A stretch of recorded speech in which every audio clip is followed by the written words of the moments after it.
அனைவருக்கும் இனிய காலை வணக்கம். தேவன் தாமே இந்த நாளில் உங்களோடு இருந்து உங்களை ஆசீர்வதிப்பாராக. நாம் சிந்தனைக்காக யோவான் சுவிசேஷம் 2ஆம் அதிகாரம் முதல் 2 வசனத்தை வாசித்து நாம் சிந்திக்கலாம். 3ஆம் நாளிலே கலிலேயாவில் உள்ள கானா ஊரிலே ஒரு கல்யாணம் நடந்தது.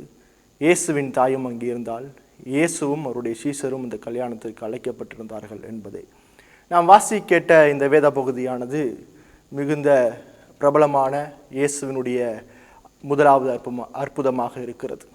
இந்த கேட்ட இந்த வேத பகுதி அநேக சத்தியங்களை நமக்கு கற்றுத்தருகிறதாக இருக்கிறது. இது இயேசு செய்த முதலாவது அற்புதத்தினுடைய ஒரு நிகழ்வாக இருக்கிறது என்று நாம் பார்க்கிறோம். யோவான் சுவிசேஷம் 2ஆம் அதிகாரம் முதல் 12 வசனங்களை நம்ம வாசிக்கும் போது இயேசு திருமணத்தை எவ்வளவு உயர்வாக கருதினார் என்பதை நாம் பார்க்கலாம். ஏன் இயேசு திருமணத்தை மிகவும் உயர்வாக கருதுகிறார் என்று பார்க்கும்போது, திருமணம் என்பது படைப்பில் தேவனால் நியமிக்கப்பட்டது. திருமணத்தை தேவன் நியமித்ததுனால தேவன் அந்த திருமண உறவை உயர்வாக கருதுகிறார் என்று பார்க்கிறோம். படைப்புல தேவன் என்ன செஞ்சார் என்று பார்க்கும்போது 3 படைப்பின் நியதிகளை கொடுத்தார். முதலாவது ஓய்வு நாள், 2வது வேலை, 3வது திருமணம். இந்த 3ம் படைப்பிலேயே கொடுக்கப்பட்டது, பாவத்துக்கு முன்பாக கொடுக்கப்பட்டது. படைப்பிலே தேவன் மனிதனுக்கு இந்த 3 காரியத்தையும் கொடுத்தார். இந்த 3ம் எக்காலத்துக்கும் மாறாத படைப்பின் நியதியாக இருக்கிறது. ஓய்வு நாள் ஒருபோதும் மாறாது. மனுஷன் நிச்சயமா ஆணும் பெண்ணும் வேலை பார்க்கணும். 3வது, தேவன் மனிதனுக்கு திருமணத்தை நியமித்திருக்கிறார். ஆகவே தேவன் என்ன செஞ்சிருக்கிறார் என்று பார்க்கும்போது, இயேசு கிறிஸ்து இந்த உலகத்தில் வாழும்போது திருமணத்தை உயர்வாக கருதி இருக்கிறார் என்று பார்க்கிறோம். இந்த திருமண உறவை அற்பமாகவும் அவமரியாதையாகவும் எண்ணக்கூடாது. இதுதான் இயேசு அந்த திருமணத்துக்கு போகும்போது இயேசு சொல்ற காரியம். நான் இதை உயர்வா பார்க்கிறேன். இதை எக்காலத்து கொண்டும் இந்த திருமண உறவை அற்பமாகவும் ஏளனமாகவும் அவமரியாதையாகவும் எண்ணக்கூடாது. திருமண உறவு என்பது எப்பொழுதும் உயர்வாக மனிதனால் பார்க்க வேண்டிய ஒன்று. திருமணம் இன்று நம்மளுடைய சமுதாயத்தில் எப்படி பார்க்கப்படுதுன்னா, ஒரு அவமானமாக, ஒரு ஏளனமாக பார்க்கப்படுகிறது. இது ஏளனமாகவும் கேலியாகவும் பார்க்கக்கூடிய ஒரு விஷயம் இல்லை. இப்படி பார்த்தோம் அப்படின்னா நீங்களும் நானும் தேவனுக்கு விரோதமாக பாவம் செய்கிறோம். இது தேவனுக்கு விரோதமானது.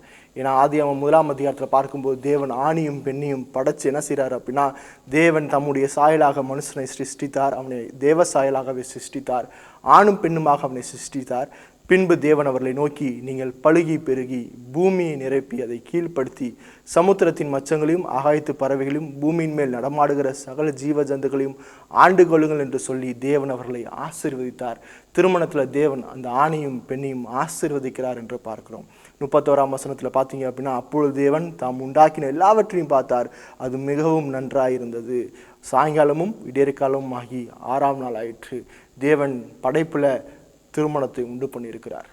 6வது நாளில் ஆணையும் பெண்ணையும் படைத்து அவர்களை இணைத்தார் என்று நாம் பார்க்கிறோம். ஆதியாகமம் 2ஆம் அதிகாரம் 24ஆம் வசனத்தில் சொல்லுது, இது நிமித்தம் புருஷன் தன் தகப்பனையும் தாயும் விட்டு தன் மனைவியோடு இசைந்திருப்பால் அவர்கள் ஒரே மாம்சமாயிருப்பார்கள் என்று சொல்லுது. அதே போல் மத்தேயுவில் பார்க்கும்போது தேவன் இணைத்ததை மனுஷன் பிரிக்கக்கூடாது என்று சொல்லுது. திருமண உறவை தேவன் மிகவும் உயர்வாக கருதி இருக்கிறார். தேவன் திருமணத்தில் என்ன செய்கிறார் என்று பார்க்கும்போது, படைப்பில் ஒரு ஆண் ஒரு பெண்ணை தான் இணைக்கிறார் என்று பார்க்கிறோம்.